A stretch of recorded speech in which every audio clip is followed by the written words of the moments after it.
According to today's Sun, which of these wild and crazy stars has given up the booze? The answer is Keith Richards.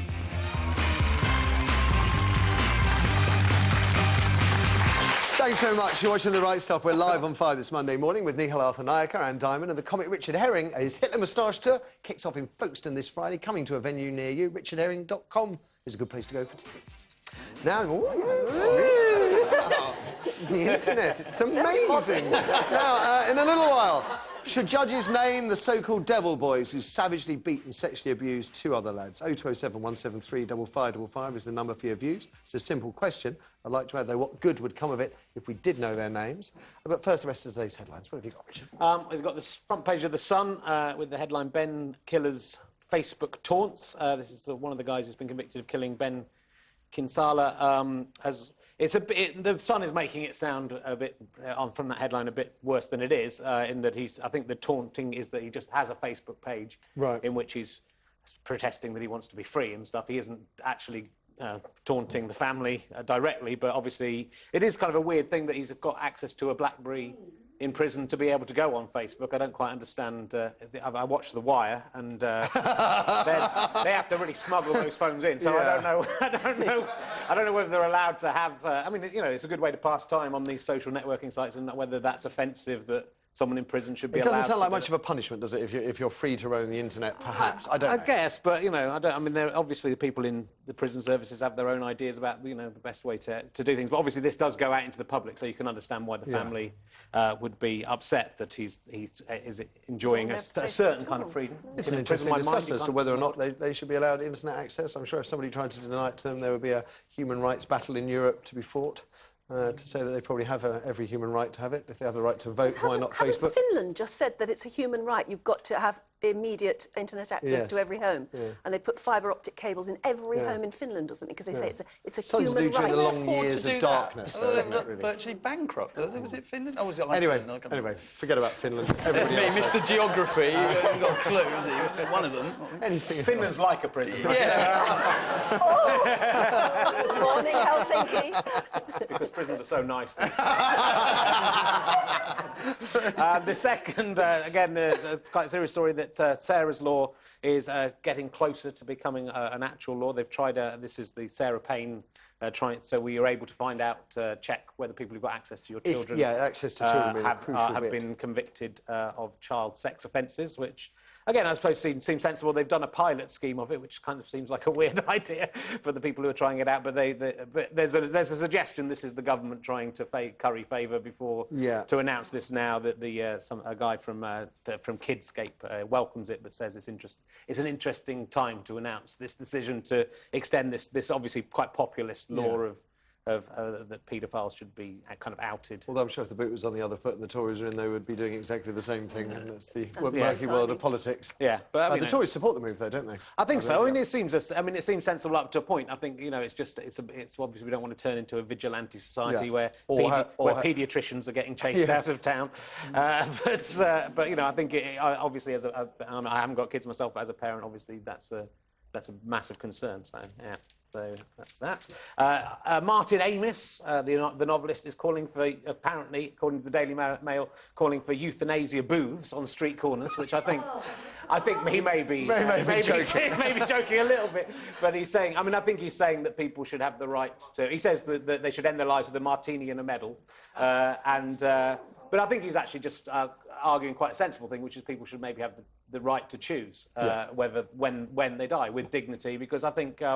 I think increasingly we're getting to a place. My grandma's 98 years old, and you know is unfortunately not as mentally capable as she was, and you kind of wonder at the point where does the human life, you know, where is it good to carry on this life unnecessarily? And I think if people make the choice themselves, I think obviously we don't want to start just knocking off people because they've got over 50 and. You know. What I find so interesting is that's got to be the funniest line Martin Amis has come out with in about 20 years, which is the most disappointing. Why don't you stick one of those lines like that in one of his books? Last time I tried to read one of his books, I left it on the side of my bath as it was running, and the book actually committed suicide itself. Which I was quite relieved at, I have to say. I'd got about 10 pages in, and that wasn't funny. Oh, dear. Last one for you. And as we were mentioning on the bumper there, Keith Richards is has given up drinking. Which is extraordinary. He's been. He said he would never give up booze, but I think having seen Ronnie Wood's life unravel a little bit, and he hasn't drunk for 4 months. He fell out of a palm tree, didn't he, and had a brain hemorrhage for a while ago. I mean, he's incredible. He's an incredible man. Alive at all. I mean, he may not be alive. I think if he stops drinking, he might discover he is actually dead. I used to think once the booze wears off, he's been dead for 20 years. I think there isn't much booze and drugs left. No. I think in the midst of a recession, all these off licences are going to go out of business, aren't they? In the immediate vicinity of where he lives. Oh, dear. Great tale. Good one. Right, what have you got, Anne? Oh, I got a lovely story. On the front page of the Daily Mirror, it's about little Charlie Simpson, who's 7 years old, and he was looking at the news footage of the Haiti earthquake, and he just knew he had to do something. So he thought for UNICEF, he would do a sponsored bike around his local park in Fulham. But he actually went to the trouble of posting that he was going to do this on this website, Just Giving. And everybody joined in, and TV stations turned up, and radio stations turned up, and he's raised 85 grand in one day. Unless you read the Daily Telegraph, where it's cut to 50 grand. I think it is actually. I talked to him yesterday because I saw him on the TV yesterday, brilliant. and I think it's about 72 when I last looked at it. But I mean, it's absolutely. I was concerned. Incredible. I mean, what's a young boy doing cycling in a park? He doesn't know the paedophiles out there. Huge risk. And he wasn't Huge stopped risk. by a policeman. Irresponsible parents. And he wasn't stopped by a policeman and told to get off the bike. Actually, there's another lovely story there I found at the bottom of it, actually, about the Haiti earthquake. You've heard of the shopkeeper who was found alive after 11 days, and he'd survived because he crawled under the table, basically, and he said he didn't know whether it was night or day for 11 days, and he just ate what he could find in the rubbish around him, which, of course, was Coca-Cola, beer and biscuits. He should be ashamed of himself. That's a terrible diet. Yes, it's a very bad diet. It'll kill him. It'll kill him. Keith Richards would disapprove of it. But he got out alive and smiling. It's amazing. Isn't it? Amazing stories are still going on. Still going on. And they were digging in there because his family knew he must be in there somewhere, and they would not give up. And it was a Glaswegian woman who found him as well. Isn't that nice? OK, now this is interesting, the two-handedness thing. Whether or not you're ambidextrous. Apparently, like 95% of us are right-handed, and there's about 3% who are left-handed. No, that's actually bigger than that, isn't it? But there's a tiny percentage of people who are truly ambidextrous. What is ambidextrous? They've done a big study on it, and they found that some people... ambidextrous is when you like to play tennis with your right hand, but you write with your left hand. You do different functions in different hands. That's how most ambidextrous people are. And they've done a study on it, and they found that the more you can do that, the more likely you are to have learning difficulties at school or be a genius. Right. But they haven't done enough. Basically, they clearly haven't done quite enough research to know whether or not your nursery teacher is going to pull you out and say, that one's ambidextrous. He's either going to be a complete nutcase or a genius. Because apparently Einstein wrote on the blackboard with the left hand or... Can tie shoelaces. There you are, you see. Really, So really basically, clever, but not that clever. This is a really interesting study that has yet to come to any conclusion whatsoever. Intelligence is all relative, as he might have said, yes. Yeah, indeed. E equals MC squared. Shut up. Like I care. Next one. Oh, dear, Brangelina. Are they splitting up or aren't they?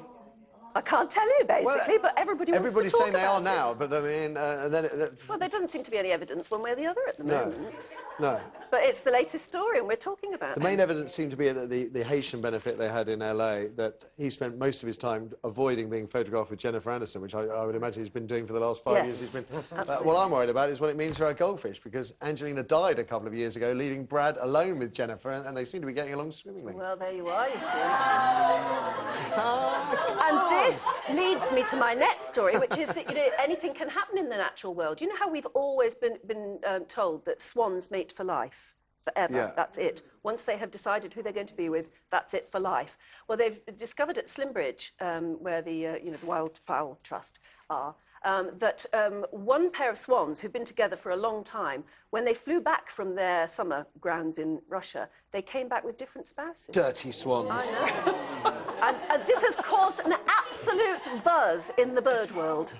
Because it's the first time it's ever happened. What do they taste like? That's the only thing I want to know. They're protected. Will the Russian swans end up on Celebrity Big Brother? Wife swap.